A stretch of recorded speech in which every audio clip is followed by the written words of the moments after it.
Tak poslední video zkoušky. Jsme v pozici zapnuto vyfoukáno. Tady v tom by neměla stát kapalina, že jo? Tady ten zpětný ventil. Tady máme vidět, že tady je náplň z čerpadla, co dává roztok. Jo, ale tady je to prázdný, takže to aktivuju. No. Teď se to začne na 78. Už je to aktiv.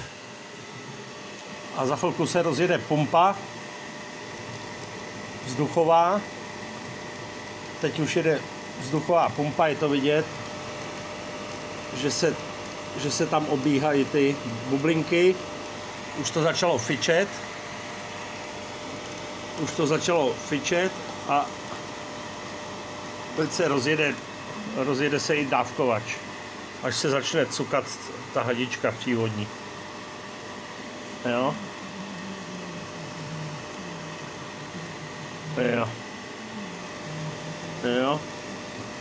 Takže zase ještě jednou, tady se to nenafukuje. Tady je ten zpětný in-out ventil. Tady jde, z téhle strany jde vzduch a prochází tudy. Neměl by se vracet přes tu zpětnou klapku, i když tekutina tam zřejmě projde, ale vzduch ne. Teď je vidět, že to dávkuje. Zvýšíme hodnotu.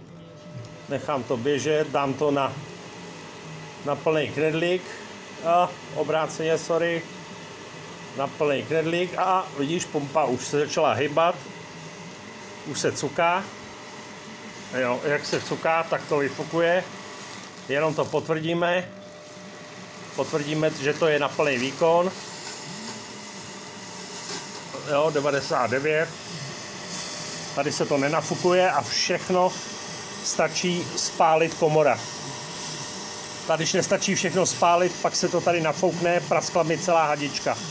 Už to stahuju. Jo, takže krásně je to vidět, že se tady nic nevrací a tady se to nenafukuje. A krásně to tam jde. Fučí to na plný výkon, už zase nevidím. Takže to stáhnu. Dolů. Dám to na 40. Na 40. To je to mírnější dávkování. Jo.